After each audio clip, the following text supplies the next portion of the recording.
going on, everybody? Welcome to the Valkyrie podcast. Today, I got some really dope dude that, I think if we haven't really had too much of an interaction up until this point, but, I'm hoping this becomes a regular thing. For those of you in the Siege community, you know him for sure. Ladies and gentlemen, Aiden, aka AJ Esports, owner of Shift. How are you doing today, bro? Not doing too bad. How are you doing? Just vibing, It's cold as shit up here in Wisconsin, so... Cold as shit up here in Canada, too. Oh, yeah, shit, you're a Canadian. Damn. Yeah.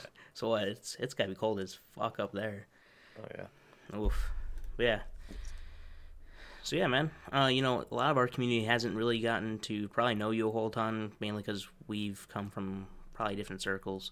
But, just kind of dive into your background in esports and let the people know who Aiden is. For sure. So how's it going, everyone? My name's Aiden, AJ for short. It's my initials.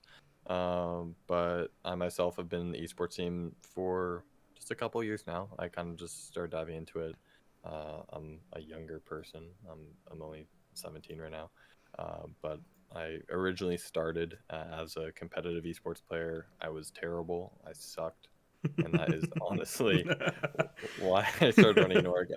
And I feel like that's the case for a lot of org owners from what I've heard too. 100%. They start off and they're like, oh, I'm going to be so good. I'm going to go pro. And then they realize, actually, I can't aim for shit. And then they start their own org and it kind of compounds from there. What game did you play? I played Siege. So I started off in the Siege comp scene. I was like Plat 2. And I played in like this T15 league with my buddies at the start. And it was like early summer, late spring of 2020. So this is like right smack dab when the pandemic just started, like really started to pick up. But we started then. I played on the team for a few months is really when I competed. I was with the same kind of core group of guys, and then I started an org with some guy that I knew from comp, or like it was more like an org that was some guy I knew from comp. It was more so like just a bunch of people in the Discord server. We didn't really have a Twitter, and then we had like 5 different Siege comp rosters that all like switch players every like day. It was absolutely atrocious and terrible, and we ended up failing because you know R6 Dick, right? Like I've heard of him. McKenna. You heard of him? Yeah. So one of our teams scrimmed him one time, and the other co-owner, the guy that I worked with at the time, he like DM'd him after the scrim, and he was like, "You're a loser. Your team sucks. I'm like an amazing org owner and all this shit." But he DM'd him from like our Twitter org account. Oh. And then so this was R6 Dick. So like this was like his peak, like or like high of his like kind of meme career, where he was like really well known, he had like a few thousand followers in the community, like all the pros in. And he tweeted about it on his main account. And it was I'm friends with him now. It's Ryan McKenna. He works over at the Score Esports. But I remember him tweeting about it, and I look on the timeline. I had no presence at the point. And I'm like, this is not good. So that was terrible. We gave that guy the boot, and then at the same time there was another org that we kind of like merged with because they shut down as well. So we brought them in, and that was my original meeting of my past co-owner from my first org. His name's Connor Tilde. He ran an org called Synthetic with me, which I'll get into in a little bit.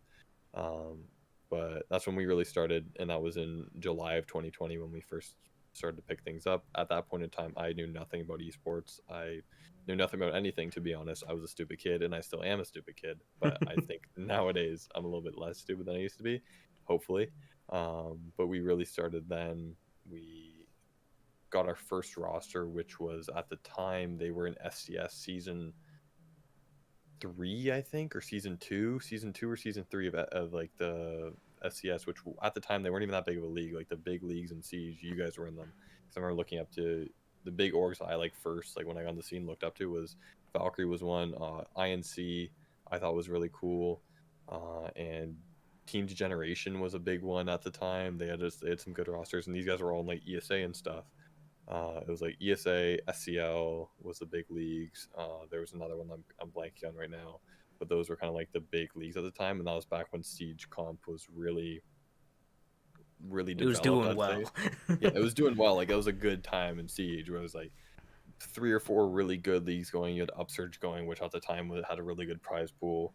You had some of the other projects going on. SCS really starting to pick up with Firma, doing cool things over there, and that developed over time as well, as we see nowadays. But developing that first team that we had, which was at the point, it was Salt, Fig, Crafty, and Prime, and a guy named Shiver, who ended up getting replaced by Hazmat later on. But this was our first ever team. They were good. They were good.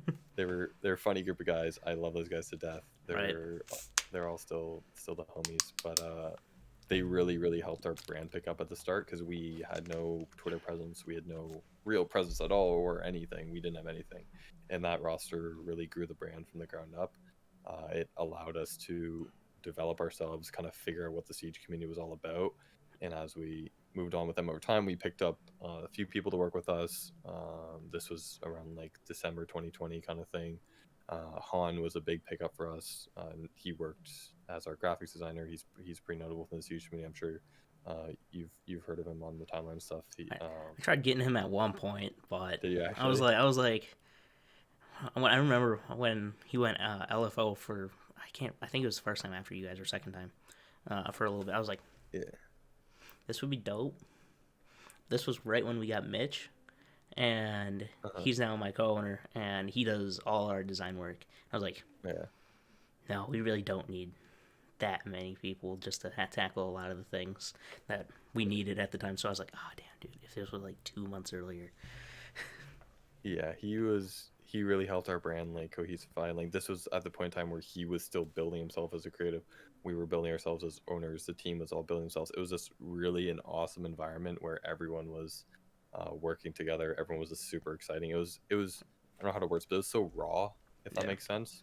Yeah. Like, everything was so kind of innocent and so new and so exciting, and all I wanted to do when I came home from school or from practice for sports was, let's get on the freaking computer and start looking at esports shit that I had no idea about.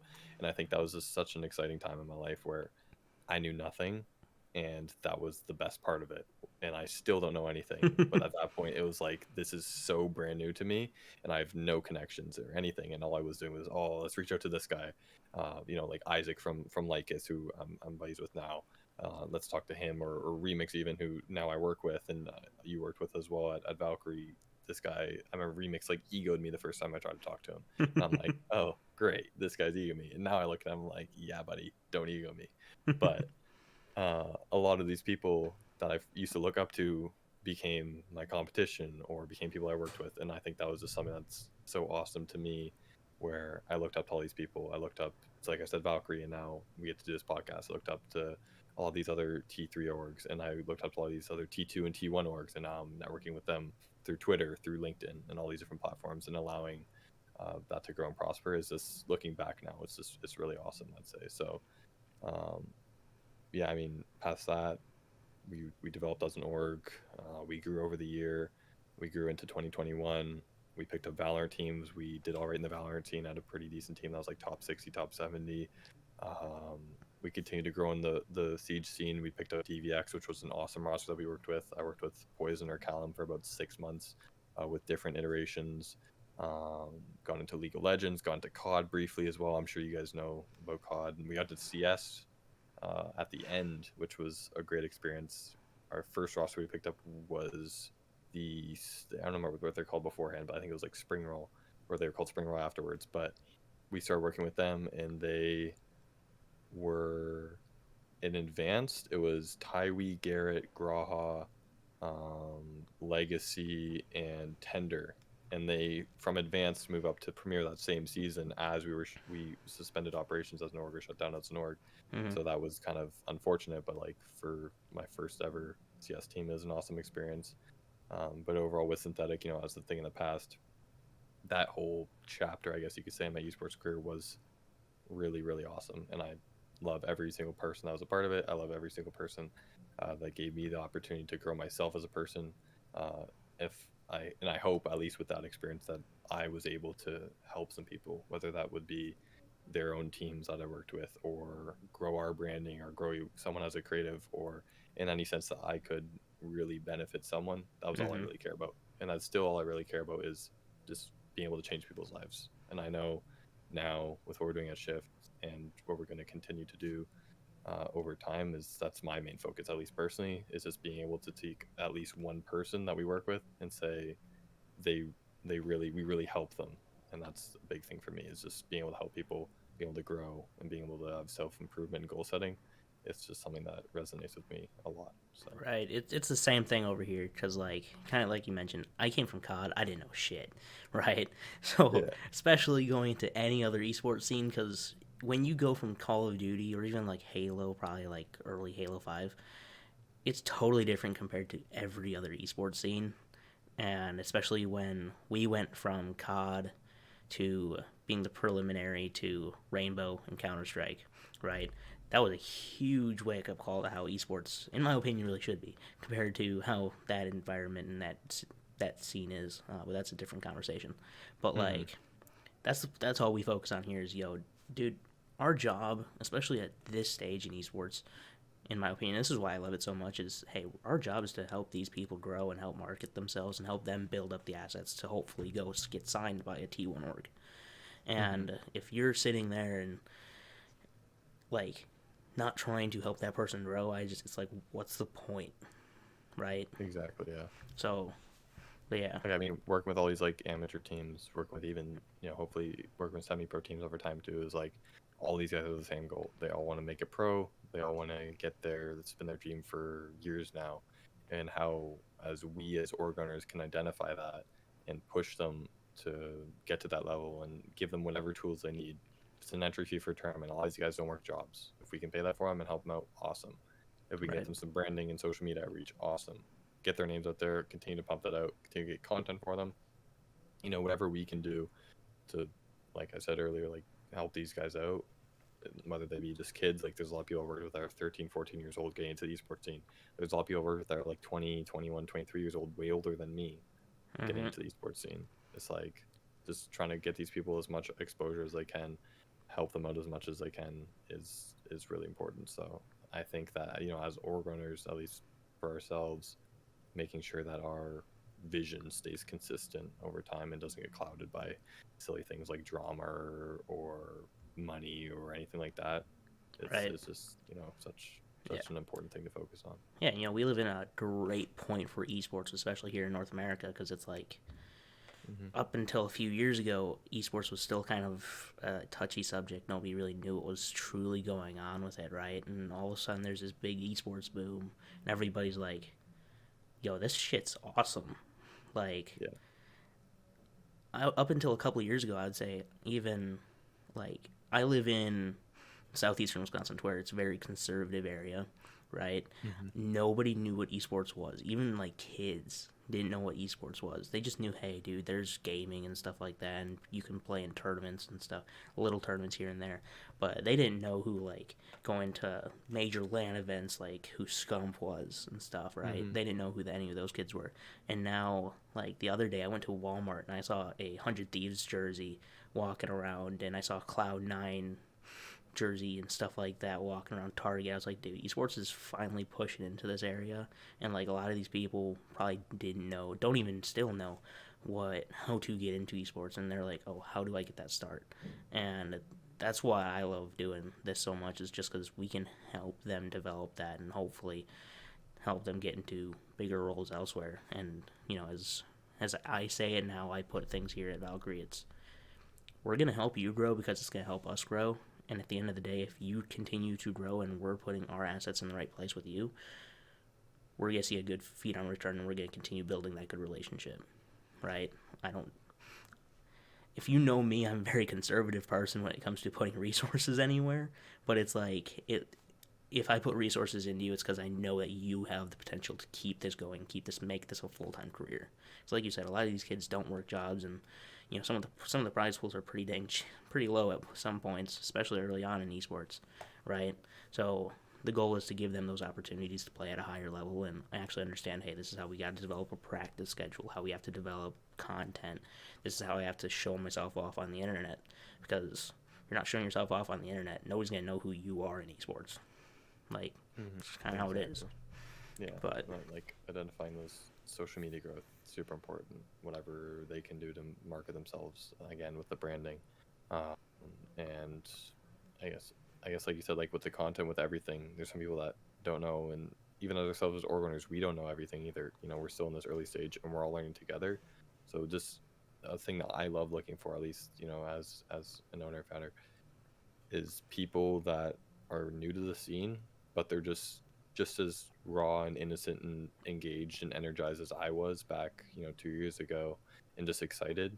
That's the most important thing, because you can bring a million people on that have a resume and that have been through multiple orgs now, and they've been in 6 different orgs in the past 3 months, but there's nothing like working with someone that just wants to get on every day and say, what are we doing, how are we going to get this done, what teams are we going to pick up, what content are we going to do, what are we going to do differently, and how are we going to do all this together. That's such an awesome thing to see, is these energized people. And same thing with teams and players, is like having people that buy into your brand as an org is so exciting and so amazing. And at least right now, with some of the people that we're going to be working with at Shift soon, I'm super excited to work with all those guys and girls that are going to be able to, you know, bring in more value to the org and continue to do that over time, so we can all grow together. Right, exactly. Thank God for those Twitter group chats sometimes, man. Exactly. Like not they're saving lives. They're saving lives, especially like, you know, when Parker's sitting there in chat, being like, Parker. I'm kidding. Shut up, Parker. Congrats on the new position at UU or UYU or UU. Right, I don't know how to say the dude, name. UIU. Dude, that dude has blown up so much since he shut down Senior Origin. Like, yeah. I wasn't props to him. The more we talk about him, the more his ego's gonna be boosted. So don't show him this episode. But... Okay, yeah, no, we won't share him. No, he's an awesome guy. And shout out to what he's doing over there. But right, but there's like, a lot of awesome people in that group chat. Exactly, and like some of these group chats, it's like, oh yeah, you're seeing a lot of like drama and stuff through there, and you know, obviously we see a lot of the Siege stuff through there, just because there's quite a few people that are interested in Siege and those. But like, at least that way we continue to build off of each other, because everybody's got to eat, right? There's no scene if not everybody's feeding themselves, and you know, exactly. That's why I'm so excited about some of the stuff that's going on and some of the projects, especially you guys are doing, because I know you, I've seen you enough around to where I know that you're working your ass off at all freaking hours of the night. But I need to sleep more, but I mean, you gotta do what you gotta do, right? Hey, you gotta do what you gotta do to advance the career a little bit, right? Exactly. But it is what it is. A lot of cool projects going on right now for sure. Whether that be new companies, new orgs. A lot of people getting new positions recently, moving into new things, picking up new teams. Esports teams constantly moving from what I always see. So I love congratulating people, and like you said, everyone's got to eat. So right, like this right now, how can we collaborate and continue to network as org runners? How we can set up new events for other orgs to collaborate together, because we're all at the amateur level or even semi-pro level, and everyone's going to need to move up, or you know, whoever wants to be in that sort of system where how are we going to get to the top together, we'll continue to do that over time. Right, it's either you're going to move up or you're going to move out. Exactly. Yeah. So yeah, we'll see who fights through, really. Right. Well, speaking of, you know, rosters moving around a lot, dude, what do you think about some of these Siege shit going on lately? Like, there's a lot, man. Right. There's a lot.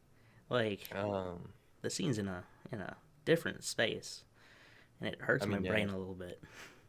It's such a different space than what it was like a year ago. Right. Back in, what was this month? It's almost February now, or whenever this will be. Man, go back to like late 2020 to early 2021, and Siege was doing so much better than what it is right now, in my opinion. Yeah. Like, I think yes and no. I completely agree in the sense of like engagement, kind of. I think with all the leagues that were going back then, that was good. However, with esports, what we look at sustainability wise, with operations of tournaments and such, and like leagues and tournaments, it seems as if Siege is moving in a similar direction to Valorant is, where a lot of the stuff they're doing is going to be more tournament based or short-term league based, just because it's more sustainable from a business perspective. And it's kind of interesting as well, because if you look back at like ESA when they ran for 2 months at a time, or SPL who ran for however long they ran for, they had lots of teams in them and they had lots of talented teams, but the problem was roster changes at a lot of points of time where these teams are in here for 2-3 months, but these guys are moving around because how often can a bunch of 16-year-olds stay in a Discord call for 5 hours a day and stay consistent? I mean, it's just not realistic because exactly, yeah. You know, there's always the grass is always greener mentality kills teams a lot, not only in esports and everything. I've seen it, playing sports and stuff, but the biggest thing I think is staying consistent as a roster, and that's why you see you guys had a really good team back at Valkyrie, who eventually became Neo, with JJ and them and this team.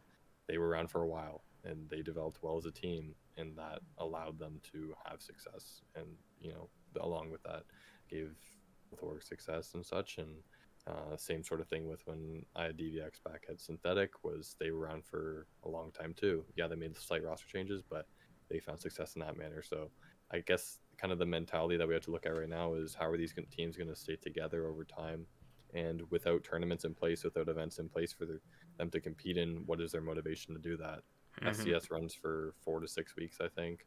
Nerd Street tournaments run for a weekend. You have First Bloods, which are on weekends. SFCL's been out of it for a little while now, but really other than that, I don't really think there's any other leagues that I would even chalk up to be anything important. Respectful to everyone else, I really just don't know what's going on in the scene right now in terms of leagues other than the main three. Right, well, it's like you have so many leagues that are trying to show in, right? Like AGN, they do good work over there, mainly Call of Duty work. Some of their other stuff, in my opinion, don't show this to Gage because he'll get a little salty at it. But some of the other stuff in there can use some work and actually paying 100%. Attention to each community, right? But like you see so many so many tournaments pandering to the large base over compared to the actual talent pool that's available. That's kind of the issue that I have with it. Is like you said, you see 3 main leagues or event hosters running stuff right now, right? But there's there's a Genesis tournament going on today. There's for a qualifier. I honestly don't know anything about Genesis, if I'm being honest. Exactly. It's like I feel like I should because I'm in the theme, but it's like Genesis. I mean, they've been around for a long time, but like they've kind of just been T4, T5 kind of thing. Exactly. So CCS, which was one I forgot to mention earlier. They been around, but they just don't do much because I mean they're busy guys. Like Sternum coaches a team or at least he used to, and he's doing a lot, but. I don't know what they've been up to, but I feel like something that needs to be done within the Siege scene for it to continue to grow is at least either 1, have support from Ubisoft, which I don't know how likely that is, or 2, have support from the community, which needs to be done if we want this game to succeed. And I feel like honestly the devs, as contrary as the belief may be, they are going in the right direction right now. They have been working hard, and it doesn't only boil down to the individuals. Who knows the behind the scenes of everything, so we can't just like give a blanket statement, oh, they're not trying or anything. They're all hardworking people, and I'm sure that they're trying to benefit the game. But when you have tens of thousands or hundreds of thousands of people with opinions and players and that want this and that and this, how can you incorporate that in such a short amount of time? It's challenging, and I'm sure it's stressful. So right, especially from a competitive level, like exactly. Each person like there's audio glitches all the time in games, but like people will pander to pick to, oh hey dude, I like this audio system the best, or I like this one the best, and all of a sudden you have some of these T4 players that think they're hot shit, and they're like, dude, what's wrong with this game? And they start blowing up shit on Twitter when it doesn't really need it, and it kind of just gets way too a lot of momentum to where they're probably working on shit that doesn't really need it compared to some of the shit that they're actually trying to develop. And that, I agree with you. It's like, I think the developers are doing a good job, but if you're trying to expand the player base for Siege and even expand on the current competitive player base, it's like, dude, there's got to be some more give and take on these are the actual levels that we're playing at. So these are the guys that we should probably be talking to that are actually taking it seriously, rather than the group of 5 guys that play every weekend for an event and then or chalk it up and like, no, I'm gonna go back to school and be a sophomore in high school. And exactly. The thing is, though, at the end of the day, and I feel like a lot of players forget about this, or competitive players forget about this, is 95% of the Siege community is all casual players. Yeah. Same thing with Call of Duty. Exactly. 80% of that's console players too. Like a lot of the gaming community is on console, and the ones that are on PC, the vast majority are also casual players.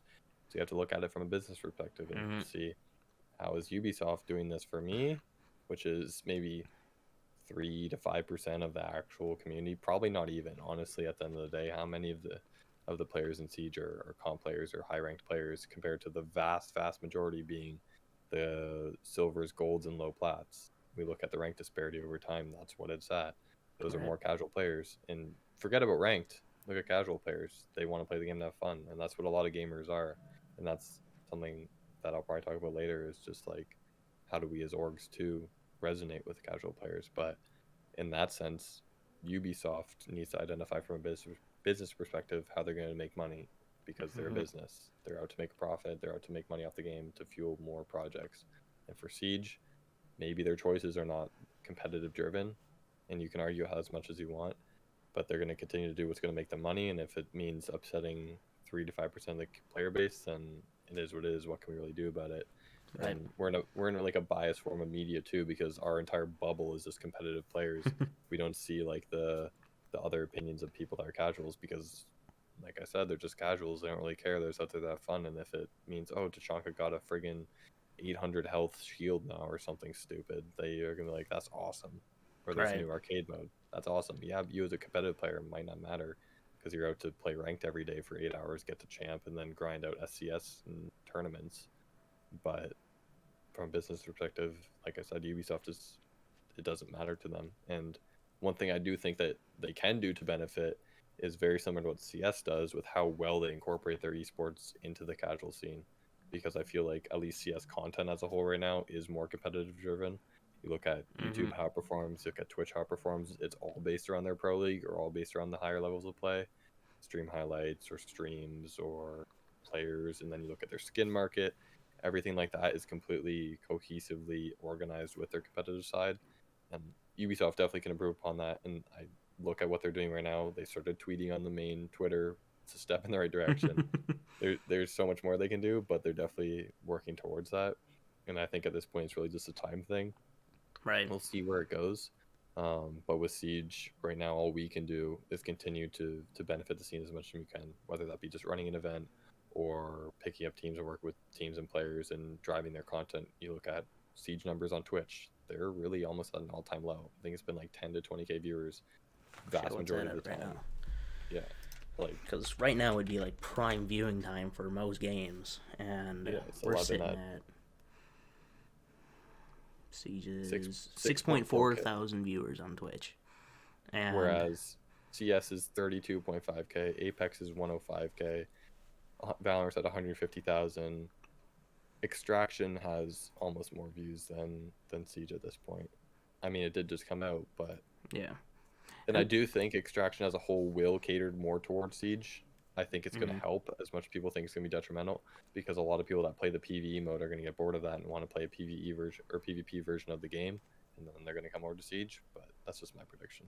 Right. I see it the same way, because like I think a lot of people look at it, and especially because, like you said, we live in a bubble of competitive play and competitive personalities, and I think it's really up to the developers and the development team and the leagues, like the pro leagues and stuff like that, that kind of drive how each game's kind of narrative driven. Because like how I tier it, right, is you have Counter-Strike, you have League of Legends, you have Dota, to where their competitive scenes are very well driven into their games, right? And they kind of broke the formula, or they kind of cracked the formula to, hey, this is how we're most of the time get people, casual players, to also pay attention somewhat to competitive play and make sure that the competitive players are somewhat happy, and the whole circuit, right? To where you have like Ubisoft and Activision that pander to the casual player and haven't been able to find that balance yet, and it kind of shows in their viewership numbers. Like, I think the Call of Duty League this past weekend had their kickoff event, and most of that event they were running 25 to 35,000 viewers during the first event for Pro League for their season. And it's like, it blows my mind how they can put so much money into these leagues and still fuck it up that much. Because it's like, the Call of Duty League is a $300 million league.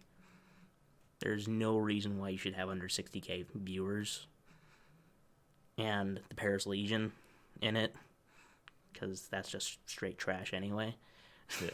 But like, there's no reason why you should be running these leagues and have developers close to the league and close to see what players and stuff like that want at a high level, and investing so much time into this if you're not willing to actually put time into it. Yeah. And exactly. hopefully, I'm hoping that you see scenes like Siege, like Call of Duty, Rocket League, kind of, because Rocket League is still, in my opinion, in a better place than Call of Duty and Siege, just in a competitive state. I'd say 100%, yeah. Right? Hopefully you see them take a deep, dark look at themselves and say, yeah, that's how we need to do it. How do we do that? And start hiring people from there. Because, I don't know if you pay attention to Call of Duty at all, do you? A tad, yeah. A tad? I'm in tap as much as I can with all esports, but yeah, kind of. Right. The Call of Duty League is being ran by a dude that worked at the 2K League. Does anyone really know what the 2K League is? I mean, I play basketball and I don't really give a shit about the 2K League at all. I'm sitting there, it's like, yo, dude, I was followed by Reggie Nash that was drafted by Bucks Gaming at one point, and I was like, I didn't know there was a Bucks Gaming. Yeah. And it's like, why? I mean, I do know that Toronto has a NBA 2K League team because I know someone that works there. Most teams in the NBA do. Yeah. It's like, but they're not marketed well. They're not marketed well. The viewership fucking sucks. It's also 2K. Yeah, it's 2K. Like, who plays 2K? I played 2K when I was like 12.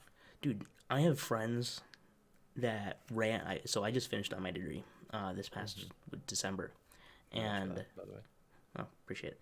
But the week and a half before graduation and classes were done, I had like 7 friends go to a locally ran 2K event, and I was like, I didn't know they fucking did this.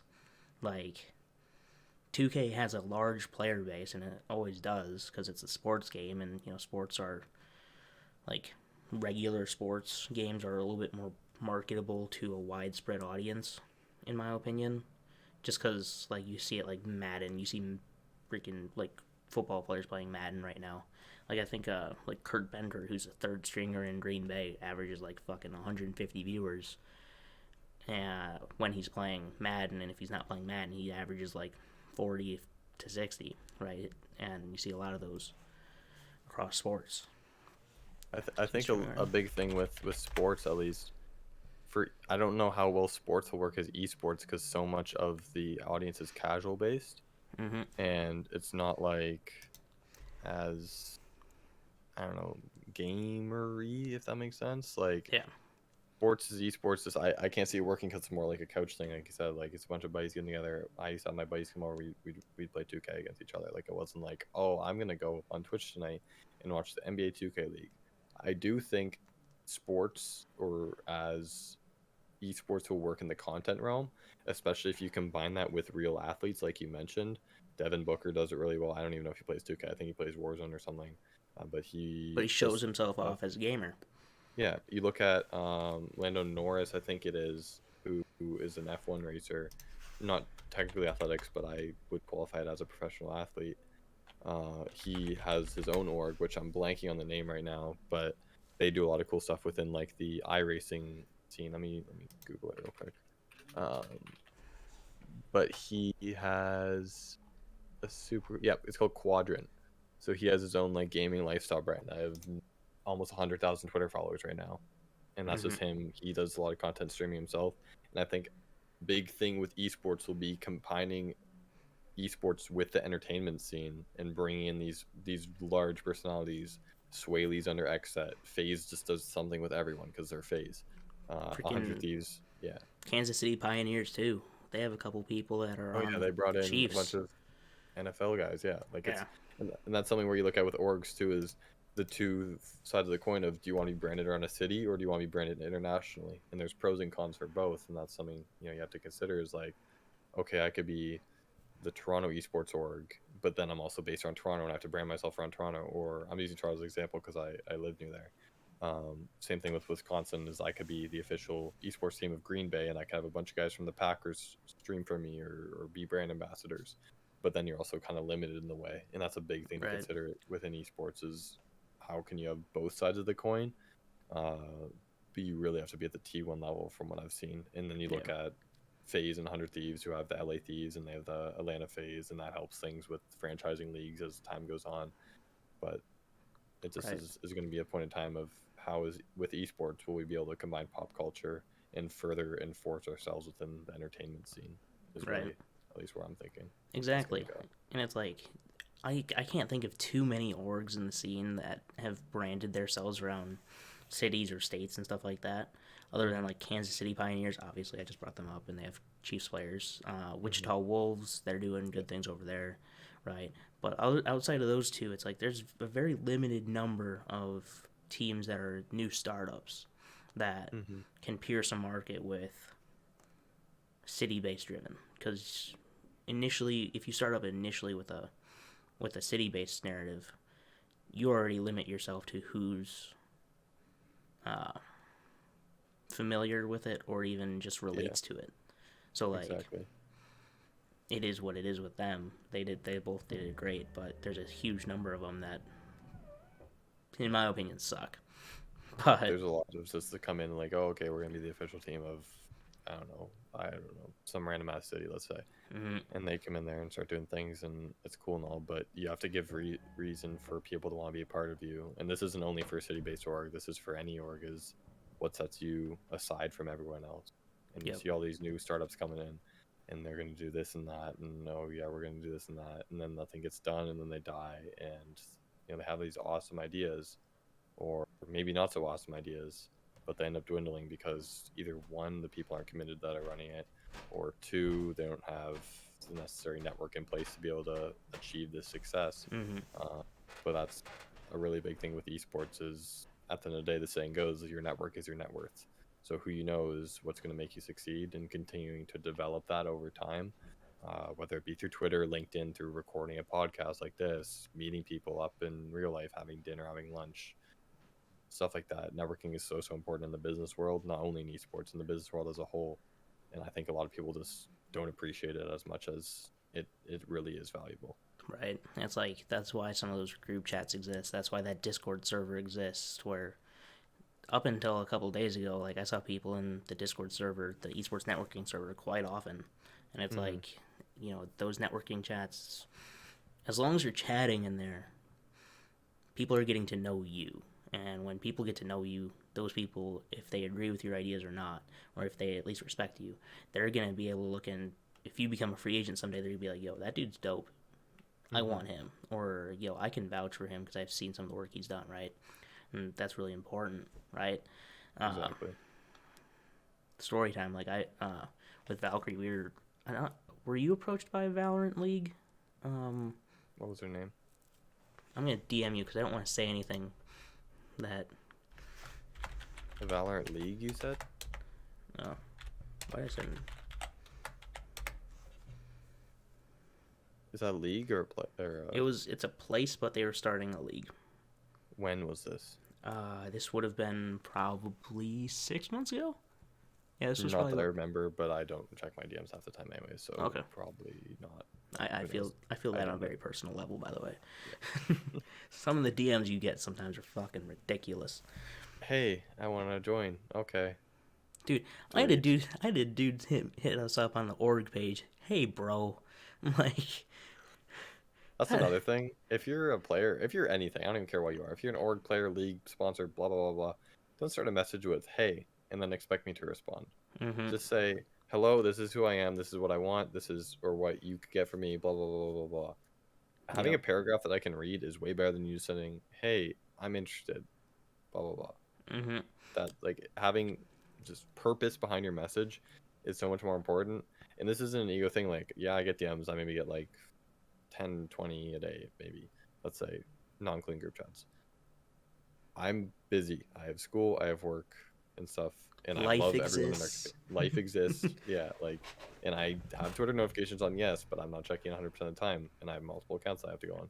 So if there's people, you want to reach out, you want to be part of something, just state your purpose. That's all that matters. And I try and do that myself. I honestly probably do it to a fault too, where I just shoot someone too vague of a DM and I'll get a response.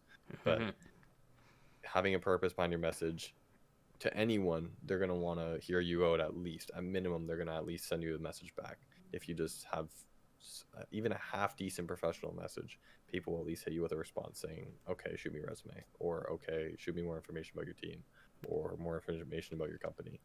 However that works, it's so important, because I forget to check DMs because I'm lazy. Honestly, that's probably the biggest culprit, but yeah. Right, I get lazy sometimes. I forget to answer DMs, but it's like I look at my DMs, I'm like, I honestly filter out based on what that initial thing is, because you see the first message that you have on Twitter when you're going through the message requests, and it's like, if I see something that says, hey, I'm interested in joining as a content creator, but that's it, versus I see somebody, hey, I'm interested to join as a content creator, here's my links, here's my schedule, I'm going to answer that person 10 times out of 10, and if I feel like, no, that person's wasting my time, or, that person streams like once every couple weeks, I might go back through and take a look at some of those people that didn't put forth the effort, but 9 times out of 10, I'm not even looking at you if you're going to send me, hey, right? And it's exactly, yeah. And it's like, kind of going back to the story I was gonna say, we were approached by a league, the one I sent you, and they wanted to do a franchised Valorant league, to where they ran like 3 or 4 seasons a year. You had an automatic buy-in to where you were in for the long haul, and they were gonna get sponsors in the whole 9 yards for it, right? Talking a bunch of big shit at the beginning. Took us no time whatsoever to realize that they were full of themselves and didn't know what the fuck they were doing, because every other message that we got started with, say we were considering it, we were like, hey, yeah, send us over all the information, send us over the contracts. Day would go by, they'd send it, hey, how's it going? Be like, no, I asked for this very pertinent information. That's what we need, right? And then there were certain teams in there that I was like, yo, dude, I'm going to become the esports team of Denver, Colorado. I'm like, not with that branding. Sure you are. Sure. You know Denver, like, that's a fairly big city, and if you think that you're going to conquer that market, good luck to you, buddy. I do think there is one. Wait, I'm pretty sure you've heard of 303 Esports, right? Yeah. I think they're actually the official. Yeah, they are the official #1 or official Twitter. Okay, maybe not. But they are a Colorado-based esports org, and they do cool things over there. So shout out to them. But right, those guys are cool, but it's not Denver 303. Yeah, like it's not the Atlanta phase. It's not the this or that. Right, like there's so many things to it that go into branding and stuff. And if you're gonna brand around a state or a city, you need to be all in. You need to know your market research. You need to look into who's big in that area and actually try setting up meetings with those people to be like, hey, this is what we're trying to do. We want to be involved with you guys as a local community. How do we do that? And how can we do that? And if they see the vision with you, with what you want to do as a team, awesome. You're going to hit some stuff out of the park. But if you have no idea what you're doing, don't start as a freaking city-based franchise, because that's going to eliminate how many players from even being interested in representing your team, especially if they're a fan of a other sports team that's a rival of the one in that state. So if you're a Kansas City Chiefs fan and you're looking at the Denver Broncos and you hate them, you're like, yo, dude, I'm not going to represent a team that's from Denver. I freaking hate that. It's like Packers fans Denver today, eh? No, that's quite literally what the dude said. It's like a Packers fan becoming like a Chicago esports team player. Like, you just don't do that. Exactly. And it's like you're limiting your player base a whole ton, your content creator base. If you have people in the area already set up, cool, you can do it, but you have to have everything set up before you actually announce the brand or anything like that, before you go all in. And if you don't go all in, it's gonna flop. Exactly. Right, and it's that way with a lot of different things in esports and in real life, because what the saying goes, don't half-ass 2 things, full-ass 1 thing, right? Yeah. That's how it is in this industry. That was anything. Right? Yeah. But, I think really the main thing I'm most interested in is, how the fuck did you steal Remix from me? No, I'm just messing with you. I mean, wasn't hard. No, it was hard. Trust me. We can talk about the option. We can talk about the option. No, but how are things going with Shift? Why did you decide to go into it the way that you did? And, if you want, tease a couple things, because I need views.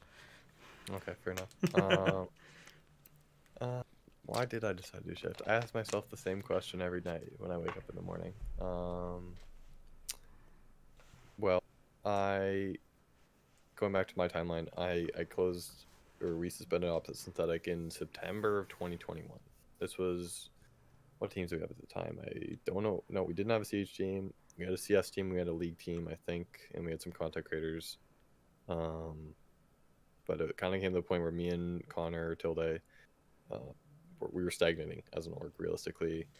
We didn't have the necessary organization in place, like organizational skills. Didn't have necessary structure in place. And I was busy with school. Tilde was busy with life. It just came to the point where I was like, we have two options for this. It was fun. It was awesome. But time to lay her to rest instead of letting her die a slow death.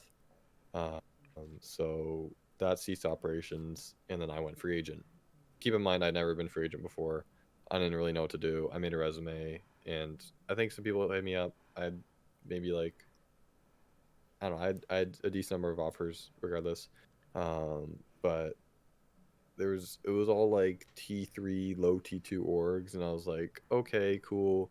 And some of them were like kind of compensated, some of them weren't, but like I didn't really, that wasn't like my big focus. Like it was more so the point of what brand do I really care about and what do I really want to be a part of. And there were a few people that did approach me, and we did have talks with for a little while that I was looking to pursue, but they obviously ended up working out when we look at where I am now. But I ended up reaching out to the guys over at Limitless because I saw what they were doing over there. It was some of the guys from the old Pride organization. It was some guys from Elevate came over, and they were doing cool stuff there. So I ended up reaching out to them. I joined them as an esports manager over there. First thing that we did there, or I did there, was pick up a Premier CS team. So we acquired the ex-Eros roster. We did some cool things with them. They unfortunately ended up disbanding, but we were on the prowl for some new rosters over time and such. So that, kind of went over I think I worked there for about 3 to 4 months over the course of October to December of 2021. And then I ended up parting ways with them for a variety of reasons. Main thing was I just missed being an owner of an org. That was really the big thing, was I just like being the owner and having that sort of role in place. So with myself and my current co-owner and current co-founder Pendy, or William, who previously worked for some pretty big orgs, and Pendy's the goat. Pendy's something. Pendy's something else. Pendy's something. Can't stroke his ego. But no, he's a great guy. He worked for me at Synthetic back in like March of 2021, like a while ago. So I knew him pretty well, and we were always friends. But he was like, "Yo, let's start an org," and I was like, "Yo, okay." And then no, I'm kidding. It was a lot more formal than that. We spent months planning everything, and then we started to recruit staff and stuff. That's where we brought on Remix. We brought on Cake, who's awesome. She came from Panic, who had some drama there, but she worked at Panic and Parabellum. She's awesome. We got Brian, who didn't have as much experience within the esports management field, but he's a great guy doing some analytical work for us. We have Kyle, who is our photographer, videographer, production manager, who used to work for me at Synthetic. He worked for Lycus as well. We have some other unannounced people. We have a whole marketing team that we're working with now, over the guys over at Haven, who I'm also working for as a business development sort of manager, I guess you could say. But we have a lot of cool stuff going on there. A lot of stuff I can and can't talk about. It's kind of, if I want to leak it. I can say, when's this episode being aired? Monday the 31st. So it'll be the 31st. We should or would or will have an announcement coming out on that day regarding a new esports roster acquisition. Do you want me to upload it later in the day? No, it's fine. I won't say who. I'll tell you off stream. Okay. But they are a scene that Valkyrie would be familiar with. They're a scene that you personally would be familiar with, so I'll say that much. Okay. But so they're definitely Call of Duty. That's a mistake. I'm just messing. Yeah, definitely not Call of Duty. Never getting that scene. I'm kidding. Halo is awesome. I love getting Halo. If any Halo players are watching this, just reach out to me. And Bro, Halo's a blast. Halo's sick. Like, I love Halo. We had our match last night against some no-name org that I talked some shit about. But no, man, since Infinite dropped, it's been so much fun. Totally recommend getting into it. I love Halo. That was my first FPS game ever. So really? On Xbox 360. That's dope. Halo 3 ODST. That game is sick. So I want to get in Halo. My first one was Black Ops 1 on 360. Nice. I played the shit out of that, mainly because I was a big zombies person. But that is whatever. Sorry, go ahead. No, I was never a COD guy. I was never a COD guy. I'm just put out there right now. I'm Halo through and through. So, I don't think I've ever actually owned a Call of Duty game personally. So I have other staff that have and stuff. But in terms of like, if we were to get into esports, my priorities would be Halo and CS. Just because I've been in those, like, that was my first like FPS game. CS was my first PC FPS, and Halo was my first ever FPS. So those games are both super awesome. But looking at a bunch of different stuff right now, we got our Siege roster who's doing some cool things. They're going to be playing in the upcoming, assuming everything goes according to plan, because it's Ubisoft, who knows. But they'll be competing in the upcoming Challenger League relegations, whenever that is. It hasn't even been announced yet. We got another team in the works as well who's going to be playing in an upcoming season too. But I'm looking really to get into Halo's a big one, Rocket League, Valorant, of course, because I love that scene. I currently manage a roster in Valorant as well. But yeah, we got a lot of cool stuff in the works. We just secured our first partnership with the guys over at Haven. And, over time, we're going to continue to develop. Got a lot of cool plans, but I can't leak my secrets. Did you say a scene I have recognition with? You're familiar with. Familiar with? Yeah. You already have a Siege team. You're gonna have to at least tell. I'm not gonna figure it out today. You'll see on Monday. I'll see on Monday, and I'll be like, oh shit, this is what he was talking about. Okay. Yeah. You'll be like, okay. Yeah, it's gonna be good. Assuming I can get everything according to plan within the next 2 to 3 days, which always is a task, but no sleep is fun, so we'll see how that goes. Right. But yeah, we got all the cool stuff there. I have some unannounced staff that will be coming in within the next week, and a lot of work, a lot of stuff. I also got exams, so like, oh well. But what is it? Your midterms right now? I'm in Canada, so I don't know what they call it, but no, it wouldn't be midterms. It's end of semester, so it's just like, because I'm in high school, so I'm in grade 12. Okay, so that would be midterms for us. Okay. Yeah. Yeah. At least how my school worded it was midterms and then finals. So I think it'd be finals because it's the end of my first semester, or is that how it works? I don't know. So first semester is midterms, just because you're halfway through halfway through the year, and then finals is the actual full year for us. At least that's how it is. Yeah, I think that's how it goes. I actually have to like kind of like apply to schools and stuff. It's like cool, I guess, but esports is better than school anyways. So yeah, don't go to school, kids. Don't listen to that. Drop out of high school, pursue esports as a career for 5 years, and then work at McDonald's and fund your work. I don't know. Terrible idea. I work at Best Buy. I don't work at McDonald's. But right. But yeah, in terms of stuff, man. I mean, we got a lot of stuff. I don't know how much I want to tell you, to be honest. But that's fair. I completely understand that. No, but I'll tell you more off stream. Okay. No, but dude, your branding, I do like it. Where did the logo come from? If you don't mind me asking. That guy is so good. His name's how do I pronounce this? Jesus. It's spelled like Jesus, but I think it's pronounced Jesus. I found him randomly on Twitter. He's awesome. Jesus, if you're watching this, I don't know if you will or not, but I love you. You're the best graphic designer ever. He does a really good job. That was so sick. I love our logo. See, I'm in high school, so I still voice crack. But it doesn't go away. It doesn't? No, it still happens to me every once in a while, and I'm 6 years older than you, dude. So what was if you don't mind me asking, what was the idea behind the logo? Because like Shift, I like the name first. I do respect that. But where did the idea behind the logo come from? This is more just the forefront of this is more a Pendy thing than an AJ thing. So regardless, the logo really stems around the flow and the flow of change. So our philosophy, at least for Shift as a whole, like I mentioned earlier, is to create change within esports, to create betterment within esports. And not only esports, really our main focus as a whole, as a brand, is the entertainment world and the entertainment scene. We're, yes, have esports elements to us, but we're targeting the lifestyle world. And you can see that sort of with our content announcements, where we're trying to make it more personalized. Don't watch our staff announcement because I look dead, and so does like 90% of the other staff. But other than that, we're going to be improving upon that because I'm terrible on camera, as you can probably see right now. But we're going to be continuing to develop that more over time. But really, the big emphasis is lifestyle brand, and with that is creating change and just how the logo flows, the symmetry behind it. Really is a pendy question, so I'm going to answer it as best as I can. But it looks cool, in my opinion, and I can't wait to put it on a bunch of clothing, which there's a teaser for you.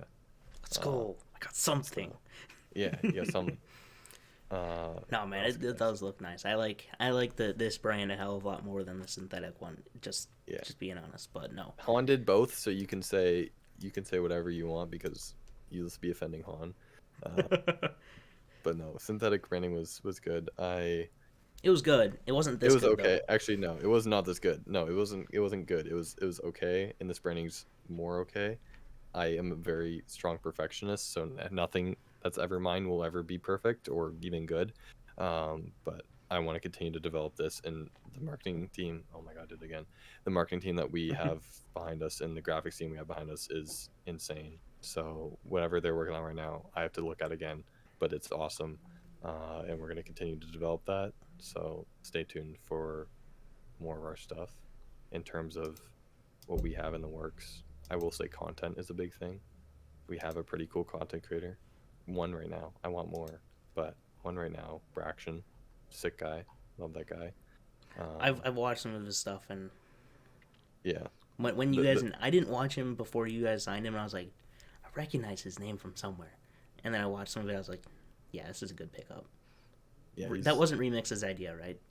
No, that was me. Okay, good. Because that dude. No offense, Remix. No offense, Remix. You're also pretty shitty on camera, Remix. If you want to listen to this too. Remix will watch this whole episode if I'm in it, and you're in it. He'll be so obsessed.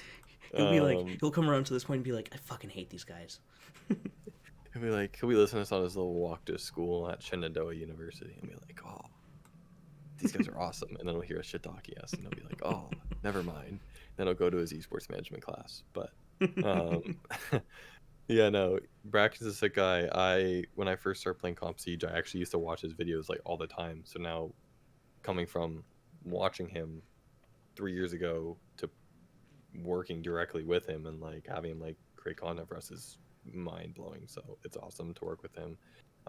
But I really want to continue to push those pickups within not only the Siege scene. Yeah, Siege is a focus for us, but within other esports scenes as well, and really develop that over time. So we have a lot in the works, and you'll see more as it comes. But that's all you're getting out of me today in terms of leaks. So hey, I'll take the apparel thing. So I'll take that one. I could just leak a bunch of fake things, and you wouldn't even know what I'm talking about. Oh, probably. I'll just be like, dude, really? You got fucking Nick Marks on your squad? No, what? Yeah, like where do you think the 10th NAL spot went to? None other than AJJ Esports. Like, come on now. That's fake. I'm not. I know where it went, but I can't say where it went. Fuck. Okay, whatever. It went to Lycus Empire. Come on, like you already know this. Isaac had to pull out the glide mouse pads. You have to pull out the glide mouse pads. You're laughing right now as your profile picture is this logo, so I wouldn't even talk. Hey, dude, I've given that dude more fucking brand recognition over the last week than his org did in the last month, so he can suck a dick on that one. I did him a favor. There you go. No, but I can't wait for 10:46 p.m. this Saturday. Oh yeah. Shit, it's about 24 hours away. Let's go. I think we should place a bet. I'll make my profile picture the Valkyrie logo, and you'll make your profile picture the Shift logo. But we need some terms for the bet. We'll find something at some point. I think we gotta do something. Yeah. You know what I liked it. You know what I liked back in CL stage something rather. You know Slaughterhouse, right? Yeah. They did the whole jersey thing. I think it was Chowder that did that. The whole jersey, like, if we win, we buy your jersey. If you win, you buy our jersey or something like that. It was really cool. I like that a lot. That was cool. Like organ activity. But side note, yeah. Right. But, yeah. No, dude, something I've been thinking about is like, dude, we should get like a bunch of people together, you know, after COVID's off this high right now. Well, like we should try getting like a big high T3, low T2 Oregon or like dinner going or something somewhere, or like a weekend at an event or something. Like I feel like that'd be the fucking vibe, especially like if Six Invitational was in Montreal, but I guess it won't be for another year now. That'd be a good opportunity. I need real big esports event. League of Legends Worlds semifinals are in Toronto, right? I heard, yeah. I gotta go to that. I have to go to that. There's no way I don't go to that. I don't have a passport yet. I'm like, yo, I have to go to that because League. From what I've heard, I've only been to Call of Duty events and like 2 Rainbow Six events, and 1 Halo in 2 years. Wow, I've actually been to a lot more events than I think about it. I've been to one. I played on Siege Land in Toronto and lost to Jolly. If you know who that is. I don't know who that is. He's really good at the game. Yeah. See, wait, have you ever played Gears of War? No. No. See, I used to. I came from COD, and I also did Gears because I had a lot of friends that played Gears. And I went to a few like events, like locals. Like they run some of their events at like Microsoft stores with little freaking bagged screens or whatever. Mm-hmm. But like, I went to some of those events, and those events are toxic as shit. First of all, like it's bad. But like some of those events are just great. But no, we'll have to get together at some event here soon and try getting something going because I feel like, especially with some of the personalities right now that we have in our group, in our circles, it would just be one fun time. Yeah. I mean, I'm 17, so I can't do anything fun anyways. You guys are all gonna be on the bar. I'll be sipping apple juice back at the friggin' Applebee's, but we'll get you sparkling apple cider so you can pop champagne with us. And I can sit on the corner outside the club. So yeah, we're gonna. Yeah. At least at Call of Duty events, they have like a VIP area like off to the side of the stage, and I'd buy some of the other booths and stuff. And that was like 18 plus only, but it was like a rope. You'll just be sitting a little bit behind the rope, and the rest of us will be hanging out on the couch. I'll pay gauge off $20. Yeah, the new next AGN LAN, they gauge. Here's $50. Let me get in there. Oh, okay. Right? Yeah. Yeah. Okay. Oh man. But no, man. Before we wrap this up, do you have anything else that you want to tease? I'm gonna give you the last little bit on to say whatever you want, within limits, obviously. Don't try getting me canceled here. This is only the second episode. Second episode already? I can probably do that. I'm kidding. For real though. I mean, firstly, shout out to you, Zach, for having me on. This was awesome. Great experience. I love to talk about myself. No, I'm kidding. I love to talk with people that are like-minded within esports and share the same passion that I do, and you know, seeing that is just amazing to see. So firstly, 100% like shout out to you with this show. It's going to be awesome. I see hella potential with it, and I want to continue to see it grow. So respects there. And also your org, like Valkyrie's been kicking it and doing awesome shit for years now, and I want to continue to see you guys do that. And if we can get something going in terms of a project together, that'd be cool. But hell yeah, dude. I'm totally down. We'll have to see where that goes. There's another idea for you. Dude, we'll have to do something content like, kind of like the Optic versus Envy stuff. We should get something like that going between us when you guys build out your content roster a little bit more. Yeah, like that'd be sick. Like even just Valkyrie versus Shift, Valorant 10-mans or something like that. That'd be dope. We'll get Matt, or I have Angel of Battle that does casting. Oh, yeah. They'll cast it and we'll do it on stream, or we can both get a caster or something. That'd be sick. But we'll talk about that later. We won't tease anything. Yeah. Ideas there. More teasers. Right. Teasers of stuff that we haven't even talked about yet. Boom. Go ahead. Sorry. No, I mean, who knows, man? The world is a crazy place. We'll have to see where everything goes. But yeah, no, like I said, shout out to you, shout out to the show, shout out to your org. Shout out to all my staff that work super hard every day, day in, day out. Shout out to William for backing me up with everything, being the absolute homie and one of the best org owners I've worked with. I can't say that because Tilde will also watch this episode and they'll be like, hey man, what the fuck? What the hell? I was first. But no, yeah, shout out to all those guys. staff team. You guys are awesome. Continue doing what you're doing. Other than that, I mean, I don't know. Follow me on Twitter at AJJ Esports. I need 1,100 followers so I can ego more people. But yeah. Sure, what are you at right now? 1086. Oh, you need 14 followers, dude. Come on, that's like nothing. I can do it, bro. I've been hard stuck. My Twitter game has been terrible. Back in January 2021, I tweeted 4,000 times and almost pulled 1 million impressions. Nowadays, I'm cranking like maybe 100 or 200,000 a month. So, see, thank you for saying that, because I'm sitting here right now with 59,000 to my name this month. Hey, I'm at, let's see, analytics. Yeah, but how many tweets? 221, right. But most of it's probably like random sports tweets. Yeah, about me raging 600 tweets. So fuck. Yeah, but that's nothing compared to what I used to pull. Do you actually go to class, or do you just sit on Twitter all day? I sit on Twitter and Snapchat all day, bro. I'm 17 years old. Come on, social media is my life. Let's clear your hair. Fair enough, dude. Oh man. But yeah, no. Thank you very much. Like I said, having me on the show. It was awesome, and hope to be able to work more with you. Yeah, dude. In whatever capacity. We're gonna have to get together sometime on something, because especially with what I see you guys doing, sitting on the outside doing that shift. I'm super excited about everything, all the success that's gonna be coming your guys' way, and the whole 9 yards. Right, just keep up the good work, man. I'm excited to see what you guys are gonna be doing moving forward. But that's it for today, everybody. Thank you, Aiden, for coming on board this episode today. It was a blast to have you, and make sure you guys follow him on Twitter, like you said, AJJ Esports. I think I said J1 too many times. AJJ Esports. AJJ Esports. See, I said too quick, and I accidentally added the third one. My bad. It's okay. Throw an extra one in there. It's fine. Right. Make sure you guys follow Shift on Twitter, the Shift GG, and follow all those guys over there. They're putting in a lot of good work. But yeah, no, thank you. That's it for today. Make sure to use code Valkyrie on all GamerSupps purchases to save 10%. They're rolling an awesome deal right now on a free waifu cup with a free tub. So you have to go pop one right now. Make sure you do that. I'm not gonna make shout out code Valkyrie. Right? Shout out code Valkyrie. I have to drop that on as much stuff as possible to get into the algorithm. There you go. But yeah, that will be it for today. Next episode will be coming on Wednesday. Probably with Knight and Colby from our Valorant roster. But other than that, you guys have a great rest of your day. And deuces.